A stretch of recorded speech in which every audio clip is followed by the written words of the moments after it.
Ms. Garvey. Thank you very much, Mr. Chairman and members of the Commission. Thank you for this opportunity to testify and to provide my perspective as Administrator of the Federal Aviation Administration from August of 1997 until August of 2002. I recognize, as many before me have recognized, the importance of the Commission's work. Today, I'd like to discuss the assumptions and the policies that underscored the aviation security program that was in place on September 11, 2001. I hope that my testimony contributes to an understanding of the history and helps to inform the recommendations that will come from the Commission's work. On September 10, 2001, by statute, civil aviation security in the United States was a shared responsibility. Air carriers had the primary responsibility for screening passengers and baggage and for applying security measures to everything that went on their planes. Airports were responsible for keeping a secure ground environment and for providing law enforcement support. Government's role, that is the FAA's role, was regulatory. By rulemaking, the FAA set the security standards for U.S. airports, for U.S. airlines worldwide, and for foreign air carriers flying to the United States. The FAA also ensured compliance with those standards. On September 10th, we were not a nation at war. On September 10th, we were a nation bedeviled by delays, concerned about congestion, and patient to keep moving. On September 10th, aviation security was responsive to the assessed threat based on information from intelligence and law enforcement agencies. Within the FAA, the Office of Civil Aviation Security was the primary office responsible for security. The FAA, as others may point out, was not an intelligence-gathering organization. Threat analysis was conducted in collaboration with the U.S. intelligence and law enforcement communities and based on raw and finished intelligent products supplied to the FAA from these communities. Aviation became a high-profile target in the 60s when hijackers took over flights and diverted one after another to Cuba. By the 1970s, government responded with a series of countermeasures that included tougher penalties, closing safe havens, and the use of airport metal detectors. Those measures helped to stem the domestic hijacking epidemic. In the 1980s, the nation's attention was drawn to the greater threat overseas to U.S. carriers. First, with the 3-week ordeal of TWA Flight 847 in 1985. This attack led to Congress instituting FAA's first intelligence division, authorizing staff overseas to work with American carriers and foreign airports, and the re-emphasis of the Federal Air Marshal Program for international flights. But it was the bombing of Pan Am 103 in 1988 that was the crucible for aviation security.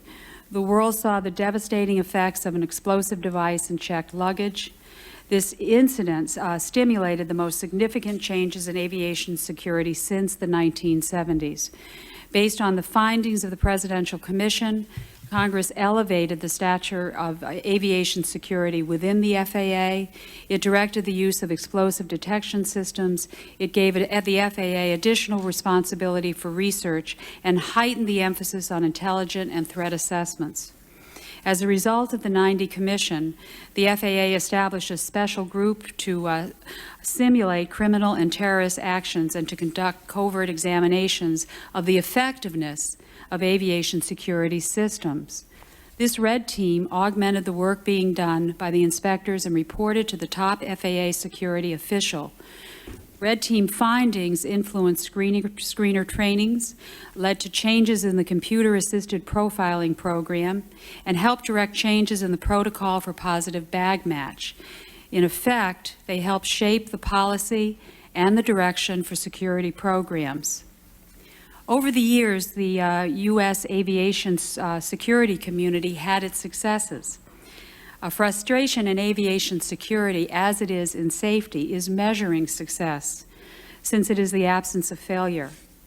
The positive results are usually unseen. Some have suggested that the greatest aviation security accomplishment was thwarting Ramzi Yousef's 1995 plan to bomb as many as 12 U.S. jetliners nearly simultaneously.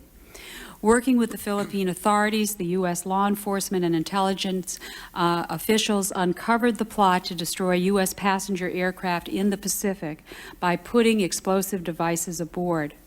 FAA immediately issued specific countermeasures for U.S. carriers operating in that region and adjusted its countermeasures as more information about the new approaches the terrorists were planning became available.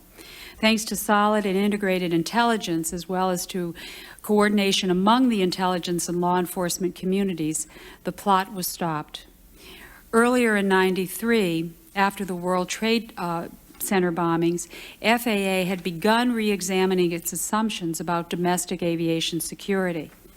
This concern was heightened given the connection between the recent plot and the 1993 World Trade Center bombing. At this time, the FAA initiated discussions within the executive branch, Congress, and the industry on the greater domestic threat to aviation. The FAA achieved some consensus that domestic security measures in place, what we call our baseline, needed to be redesigned.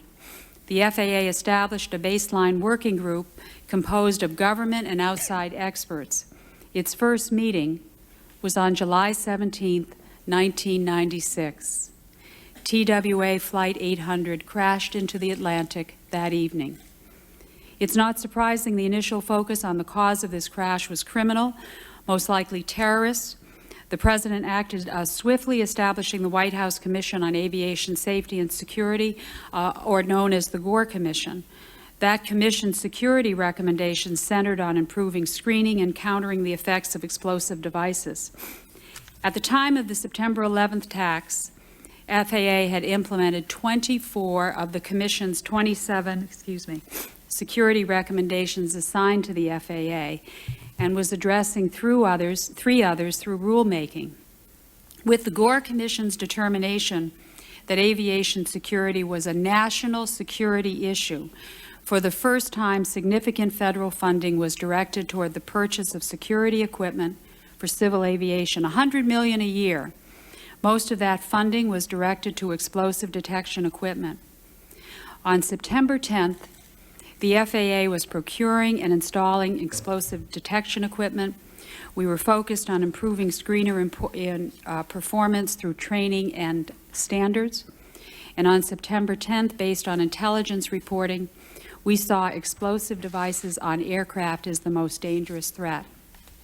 We were also concerned about what we now think of as traditional hijacking, in which the hijacker seizes control of the aircraft for transportation, or in which passengers are held as hostages to further some political agenda. The most powerful weapon the hijackers carried on 9/11 was not box cutters. It was their knowledge that our aviation systems policy was to get the passengers on the ground safely. And that meant negotiation, not confrontation. We can all share some blame in hindsight for not seeing the jeopardy in that policy. But it was developed and continued over decades as a policy that we knew from experience would save lives. No one had to order that policy changed. The men and women on the 4th airplane that crashed in Pennsylvania changed that policy. It will never be our country's policy again. We shouldn't make the mistake of thinking this tragedy was fundamentally about then legal box cutters carried on the planes. We are fighting an intelligence war against small special operations type teams of suicide pilots in aviation's case, and they will always be gaming the ways to get around the holes in whatever mass deployment and system-wide policies we develop. Such small terrorist team, which can train for years, prize predictability of procedures and expectations above all else in their planning. And so our job is to give them non-predictable and some non-publicized layers of security in our aviation system. This is a much more important focus than hoping we can foresee and intercept every potential weapon that a determined terrorist team may devise from seemingly harmless items in the future. We are fighting a special operations war within a public transportation system, and our greatest challenge may not be improving security. That may be the easy part. It's how to improve security and keep the system convenient and affordable to 700 million passengers. The terrorists have two ways to undermine our aviation system: future successful attacks or the effects of security measures that drive away the traveling public. Our job is to make sure that neither one happens. Thank you very much.